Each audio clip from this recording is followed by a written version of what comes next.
Jnanam Paramam Dheyam. Knowledge is supreme.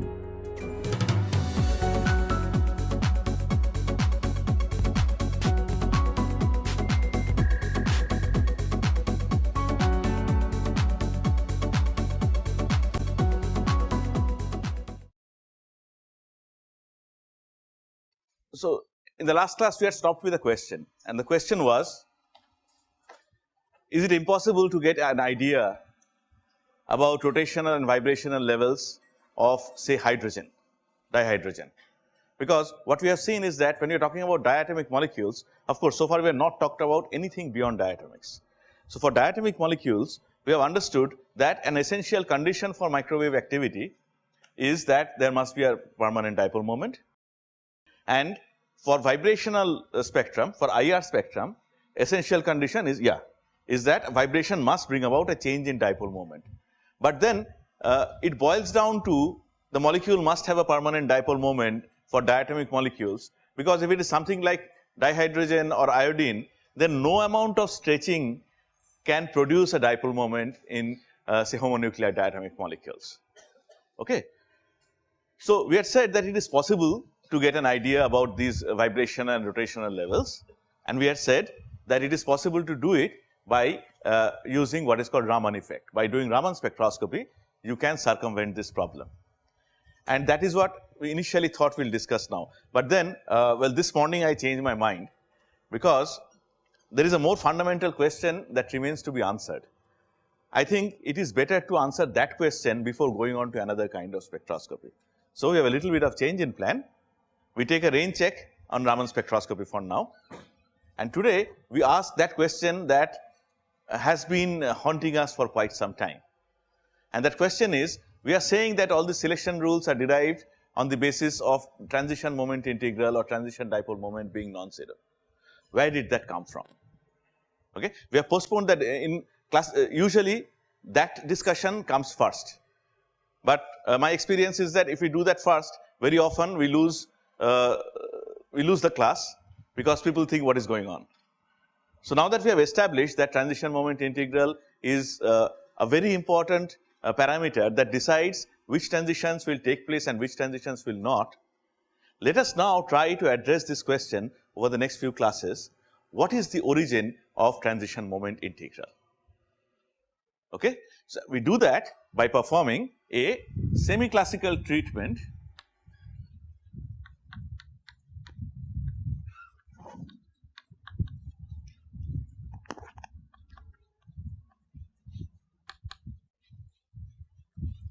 of interaction of radiation with matter.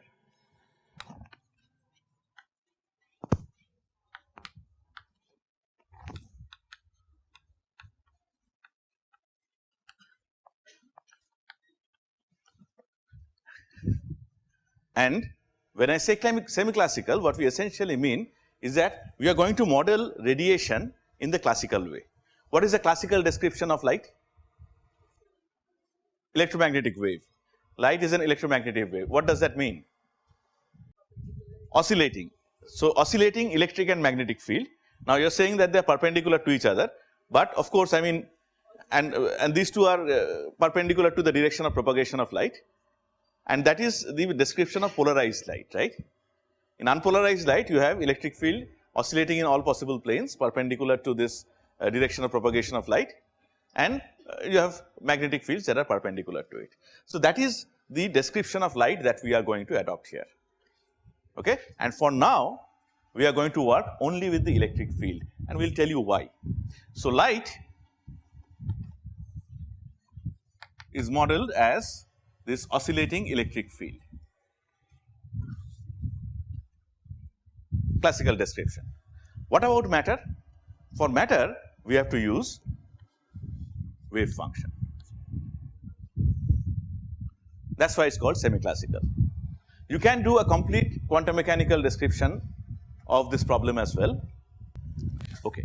So, now, and in doing this, see, in chemistry, more often than not, we stick to this time independent Schrodinger equation, isn't it? Hydrogen atom problem and all that, we have it has been sufficient to work with time independent Schrodinger equation, not in this case. Here we will have to use time dependent Schrodinger equation, and what we are going to essentially use eventually is time dependent perturbation theory. You are familiar with time independent perturbation theory, you have done that already. Time dependent perturbation theory is actually easier, I think, than time independent perturbation theory. So we will take that as it comes, it will come today itself. But before we plunge into that, let us remind ourselves of some basics of this time dependent Schrodinger equation. Okay? Now I have written psi in a little funny manner, a little different from what I usually write, right? This is given my poor artistic abilities, this is capital psi. And when I write capital psi, what I essentially mean is that this capital psi is a function not only of the spatial coordinates, but also of time. Alright? You have dealt with wave functions like this earlier, I hope. Whenever you have done that, what is the first step that you have taken? Yeah? You try to do a separation of variables, right? Separate the spatial variable from temporal variable. For that, what is the first condition? You have to write this wave function, which is a function of spatial as well as temporal variable. You have to write it as a product of a space dependent part and a time dependent part. And the convention we are going to follow is, this is a product of psi, which is a function of x, y, z. Now this is capital psi, this is small psi. But then how many times will I say small psi? I will just say psi. If I mean capital psi, I will say capital psi. Multiplied by time dependent part phi. And once again, how many times will we write x, y, z, t and all that? We will simply write it as psi into phi. So please don't get confused. Remember, small psi means time independent spatial part of the wave function. Phi is the time dependent space independent part of the wave function. Are we clear so far? And with this, we have to remind ourselves what is Schrodinger equation, time dependent Schrodinger equation. Okay? What is time dependent Schrodinger equation? Before that, let me write the time independent, let me write the Hamiltonian for that. And I will write it as H0 because we are going to use perturbation theory. We are going to bring in a correction term later on. So H0, as you know, is minus H cross square divided by 2m multiplied by del square. I will not repeat what del square is, everybody knows, right? Plus a potential, this potential is dependent on x, y and z. Time independent spatial coordinate dependent potential. Okay? Now, what is the time dependent Schrodinger equation?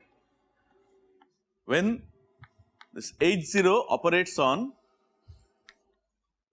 capital psi, it gives you minus h cross by I del t of capital psi. Okay? Of course, we are going to write this as a product of space and time parts. We write it like this: H0 operates on psi into phi. This is also del t of psi into phi. And this H0 is time independent, isn't it? Right? So phi is a constant as far as this is concerned. So you might as well bring phi out and write like this: phi multiplied by H0 into psi. And here this psi is time independent, so that comes out. So I can write it like this: psi multiplied by minus h cross by I del t of phi. But then it doesn't make sense writing del anymore, isn't it? Because whatever it is operating on, the derivative is a function of time and nothing else. So I might as well write this as minus h cross by I d phi dt. And the next step is also simple: divide both sides by the product of psi and phi. What do you get on the left hand side? You get h psi divided by psi. On the right hand side, you get this whole thing divided by phi. Now left hand side is a function of spatial coordinates only, no time. Right hand side is a function of temporal coordinate, time only, no spatial part. So, both sides have to be equal to some constant. And as we know already what the left hand side is, we write it simply as E energy, and that is how you get, first of all, the time independent Schrodinger equation H0 psi equal to E psi, and the time dependent part separates out like this. You can write minus H cross by I d phi dt is equal to E phi, or d phi dt is equal to minus I H cross E phi minus I E phi divided by H cross. Is that right? Right? Hence, what is the expression for phi that you get? Yeah? E to the power I minus I E t divided by H cross. You can write it in 2-3 different ways. This is what we will write for now. So far so good? So, this psi then, I do not need this anymore. This becomes the space dependent psi multiplied by e to the power minus I E t divided by H cross. Okay, right? So, this is our separation of variables into spatial and temporal ones. We separate the equation into a time independent part and a time dependent part, and we get this expression of the wave function, which is dependent on which is a product of a spatial part and a temporal part. This is the form of the wave function that we are going to use in our subsequent discussion. I think this is something that you know already. So, I hope this was a recap for everyone. Any questions so far? Any doubt? Great. Now, what we will do is, where are we going to use it? We are going to use it in spectroscopy. Spectroscopy means transition from one state to the other, right? And in the systems that we have studied so far, rigid rotor and harmonic oscillator, then anharmonic oscillator, there are of course many states, right? But then we always talk about one transition at a time, don't we? Right? There is something called one photon rule. Do you know one photon rule? What is it? One photon can bring about only one transition, right? So, your photon is not like Rajnikant's bullet. Rajnikant can kill multiple villains using the same bullet and a knife. Everybody knows that cliched story, but your photon is not like that kind of a bullet. One photon can only bring about a transition from one state to another state. It cannot get separated and bring about many transitions. Okay? So, what we will do is, we will at least to start with keep it very simple, and we will try to understand a two-state system, a two-level system. Yes, sir.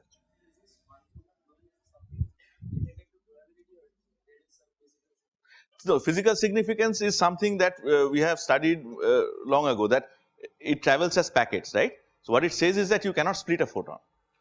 So, you can actually add two.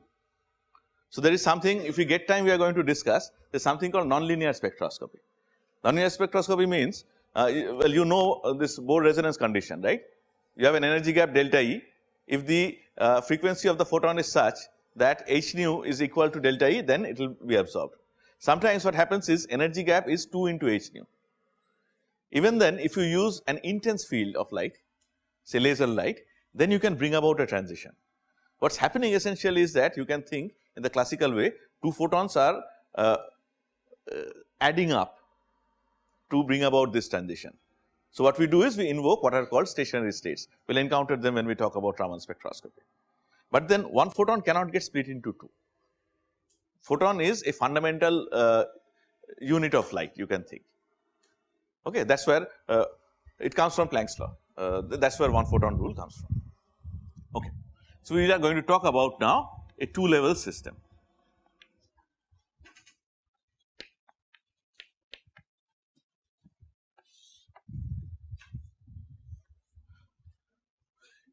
Let us say this is characterized by energy EL, L for lower, but this one is M, not U for upper, but M the next letter in the alphabet.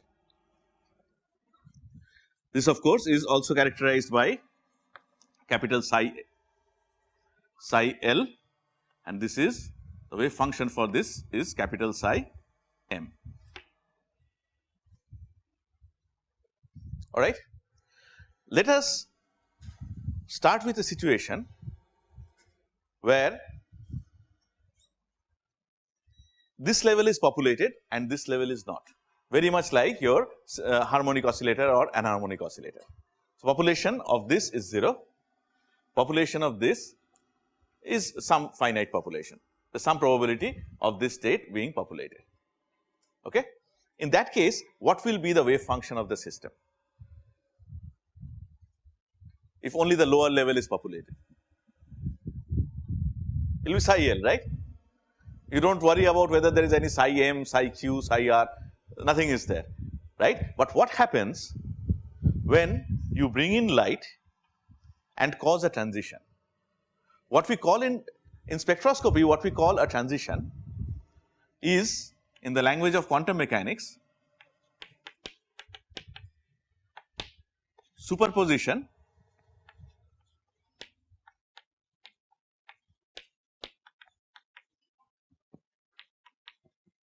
or mixing of states.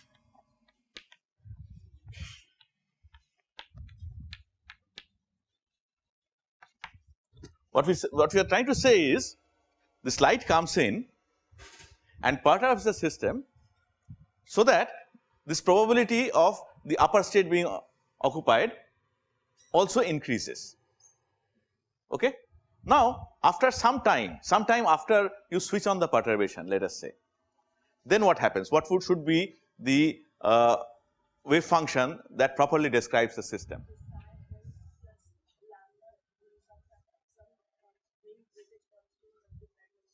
Yes, what he is saying is right. What he is saying is capital psi L plus lambda into capital psi M. Okay. To keep it more symmetric, as you will see, symmetry is very important in chemistry actually, not just spectroscopy. We will write a more symmetric expression, and that expression is, this capital psi is equal to, let us say, some coefficient L multiplied by capital psi L plus some coefficient Cm multiplied by capital psi M. Fair enough? Instead of 1 and lambda as coefficients, I am trying to use Cl and Cm as coefficients. All right. Let us go back one step and think, at time t equal to 0, what is the value of Cl? What is the value of Cm? Cl is equal to 1, and what is Cm? 0. So, I will just write that down so that I do not forget. At time t equal to 0, Cl is equal to 1 and Cm equal to 0. What happens for initial time? Small time, let us say a very small time has elapsed after I have switched on the perturbation. Cl will still be close to 0, close to 1. Cm will still be close to 0, right? So, let me write like this: when time t tends to 0, I can write, to a good approximation, Cl is approximately equal to 1 and Cm is approximately equal to 0. We are going to use this approximation a little later. Are you okay with this? Understood? I am not saying, okay, but let us come back to the discussion later. What happens sometime after I have switched on the perturbation? Let it be initial time. Now, Cl will decrease a little bit from 1, Cm will increase a little bit from 0. Now, you need to write the linear sum as the wave function. Okay? And if you work at long times after switching on the perturbation, then of course, Cl and Cm can even become comparable depending on what kind of system you are working with, what kind of electric field you have used.